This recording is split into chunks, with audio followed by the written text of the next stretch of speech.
పార్లమెంట్లో పెరిగిన ప్రతిపక్ష సభ్యుల పరిణామము నీతి ఆయోగ్పై కూడా రిఫ్లెక్ట్ అయింది.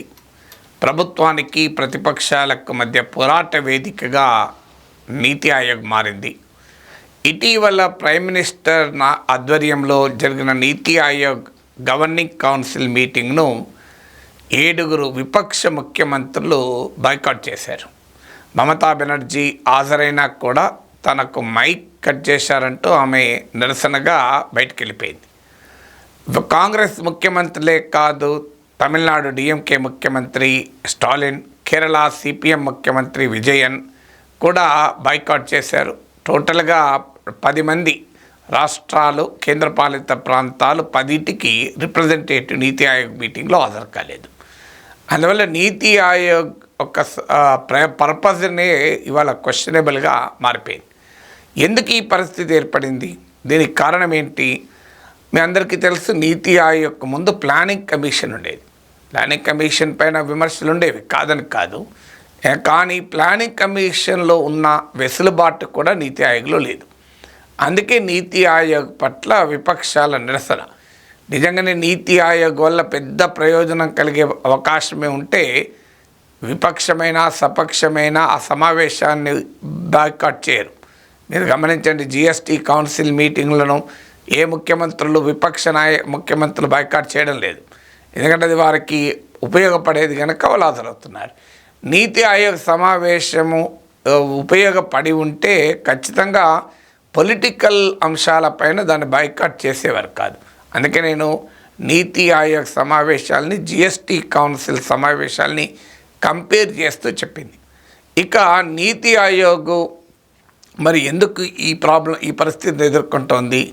దీనికి కారణం ఏంటంటే నీతి ఆయోగ్ కేవలం అడ్వైజరీ బాడీ, అంటే థింక్ ట్యాంక్, ప్రభుత్వ థింక్ ట్యాంక్ లాగా పనిచేస్తుంది తప్ప దీనికి ఏ రకమైన అధికారాలు లేవు. ఇదేమీ నిధులు ఇచ్చేది లేదు, ప్రాజెక్టులు శాంక్షన్ చేసేది లేదు. రికమెండేషన్ ఇస్తుంది, ఆ రికమెండేషను కేంద్రం ఇష్టం, దాన్ని యాక్సెప్ట్ చేయొచ్చు, చేయకపోవచ్చు. గతంలో తెలంగాణలో బీఆర్ఎస్ ప్రభుత్వం, కేసీఆర్ ప్రభుత్వం పదే చెప్పేది మిషన్ భగీరథకు నిధులు ఇవ్వమని నీతి ఆయోగ్ రికమెండ్ చేసినా కూడా కేంద్ర ప్రభుత్వం ఇవ్వలేదు అని. అందువల్ల నీతి ఆయోగ్ పర్పస్ ఏంటి అనేది ఇప్పుడు క్వశ్చనబుల్గా మారింది. పైగా ఎలాంటి రిసోర్స్ ఎలొకేషన్కు అధికారము కూడా లేని నీతి ఆయోగ్ కేవలం ఇండిసెస్ను, రకరకాల కొలబద్దల్ని రూపొందిస్తూ రాష్ట్రాలను ఆ కొలబద్దలపైన మెజర్ చేయడం మొదలుపెట్టింది. అంటే చదువు చెప్పదు కానీ పరీక్ష పెడతా అంటది. సో చదువు చెప్పకుండా పరీక్ష పెడతా అంటే ఏ పిల్లలైనా ఊరుకుంటాడా? ఇప్పుడు అదే జరుగుతుంది నీతి ఆయోగ్ విషయంలో. నీతి ఆయోగ్ నిధులు ఇవ్వదు, నీతి ఆయోగ్ నిధులు ఇవ్వమని రికమెండ్ చేసినా కేంద్రం ఇవ్వదు. పైగా నీతి ఆయోగ్ మెజర్మెంట్ పెట్టి ఈ రాష్ట్రం టాప్లో ఉంది, ఈ రాష్ట్రం డౌన్లో ఉంది అని చెప్తుంటుంది. ఇదే ఇప్పుడు ప్రతిపక్ష పాలిత రాష్ట్రాలకు ప్రశ్నగా మారింది. నువ్వు ఏమీ సహాయం చేయవు, పైగా ఈ ఎగ్జామ్ పెట్టుడు ఏంటి, మమ్మల్ని మెజర్ చేయడం ఏంటి అని అడుగుతున్నారు. నీతి ఆయోగ్ ఉద్దేశమేమో కోఆపరేటివ్ ఫెడరలిజం అనే యొక్క లక్ష్యంతో ఏర్పాటు చేశారు. మరి కోఆపరేటివ్ ఫెడరలిజానికి ఇది ఉపయోగపడిందా అంటే ఇప్పుడు ఇది కాంపిటేటివ్ ఫెడరలిజంగా మారింది. అంటే వివిధ రాష్ట్రాల మధ్య మెజర్మెంట్లు, కొలబద్దలు రూపొందించి ఎవాల్యుయేట్ చేస్తూ ఈ రాష్ట్రం పైన ఉంది, ఈ రాష్ట్రం కింద ఉంది అని చెప్తూ ఒక రకంగా కాంపిటేటివ్ ఫెడరలిజాన్ని ప్రమోట్ చేస్తుంది. దీన్నే లా ఆఫ్ అన్ఇంటెండెడ్ కాన్సిక్వెన్సెస్ అంటారు. నీవు ఒక పని ఒక పర్పస్తో మొదలు పెడతావు, కానీ నీవు అనుకున్న పర్పస్ కాకుండా వేరే రిజల్ట్ వస్తుంది. కొన్నిసార్లు మంచి రిజల్ట్ అయినా కావచ్చు, కొన్నిసార్లు చెడు రిజల్ట్ అయినా కావచ్చు. అనుకున్న పర్పస్కు డిఫరెంట్ రిజల్ట్ రావడాన్ని లా ఆఫ్ అన్ఇంటెండెడ్ కాన్సిక్వెన్సెస్ అంటారు.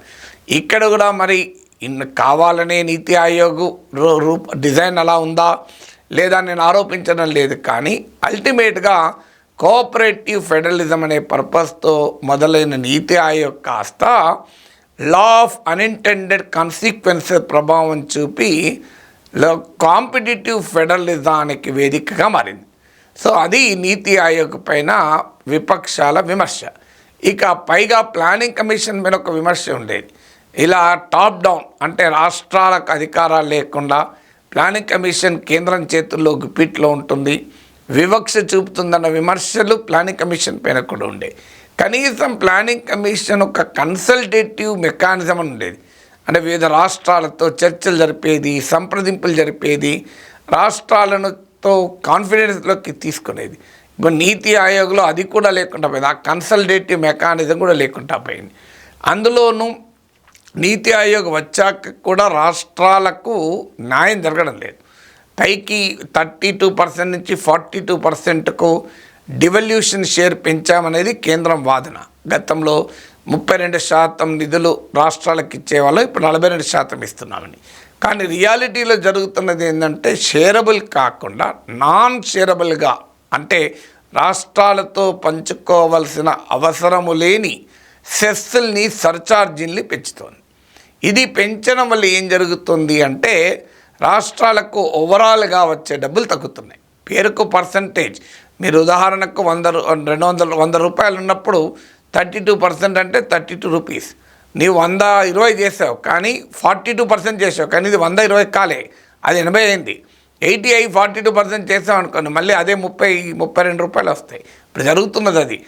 రియాలిటీలో షేరబుల్ ట్యాక్సెస్ను పెంచకుండా నాన్ షేరబుల్ సెస్సులు, సర్చార్జీలు పెంచడం వల్ల కేంద్ర వనరుల్లో వాస్తవానికి 42% కాక అరౌండ్ 30% రాష్ట్రాలకు వస్తున్నాయి.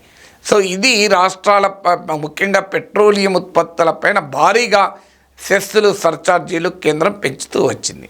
అలాగే జిఎస్టీ ద్వారా రాష్ట్రాలు తమ పన్నుల అధికారాన్ని కోల్పోయాయి.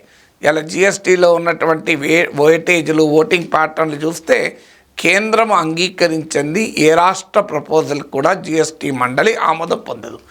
అందుకే ఇప్పటి వరకు కూడా జిఎస్టీ పైన ఆ విమర్శలు అనివార్యంగా ఉండిపోయాయి. ఇది కాక కేంద్ర ప్రభుత్వ ఆర్థిక విధానాలు, ఇప్పుడు ఉదాహరణకు ఇటీవల బడ్జెట్లో అనేక వాటిపైన కస్టమ్స్ సుంకాలు తగ్గించారు. ఇవి ఆటోమేటిక్గా కేంద్రానికి ఆదాయం తగ్గుతుంది కనుక రాష్ట్రాలకు వచ్చేటువంటి వచ్చే ఇన్కమ్ పైన కూడా అది ప్రభావం చూపుతుంది.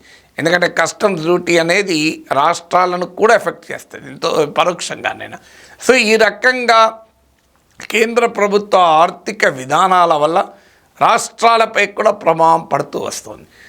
అందులో ఇప్పుడు ఇటీవల బడ్జెట్లో బీహార్కు, ఆంధ్రప్రదేశ్కు ప్రత్యేకంగా మెన్షన్ చేస్తూ మిగతా రాష్ట్రాల ప్రస్తావన పెద్దగా లేకపోవడం. ఆఫ్కోర్స్ కొన్ని రాష్ట్రాలు ఒరిస్సా, సిక్కిం, ఉత్తరాఖండ్ ఇలా మెన్షన్ చేసినా కూడా ఓవరాల్గా బీహార్కు, ఆంధ్రప్రదేశ్కు రాజకీయ అవసరాల రీత్యా ప్రత్యేక కేటాయింపులు చేయడం మరింతగా నీతి ఆయోగ్ ఆవశ్యకతను ప్రశ్నించింది. నీతి ఆయోగ్ ఆఖరికి ఏం చేస్తుంది మరి? నీతి ఆయోగ్ ఉన్నా కూడా కేంద్ర ప్రభుత్వం తన రాజకీయ అవసరాలను బట్టి ఇస్తోంది కదా అని. అందుకే నీతి ఆయోగ్ పర్పస్ సర్వ్ కావడం లేదు కనుకనే 7 ముఖ్యమంత్రులు బాయ్కాట్ చేయడం, మమతా బెనర్జీ అసలు అటెండ్ అయి వాకౌట్ చేయడం నీతి ఆయోగ్ పట్ల ఆసక్తి చూపకపోవడానికి కారణం ఇది.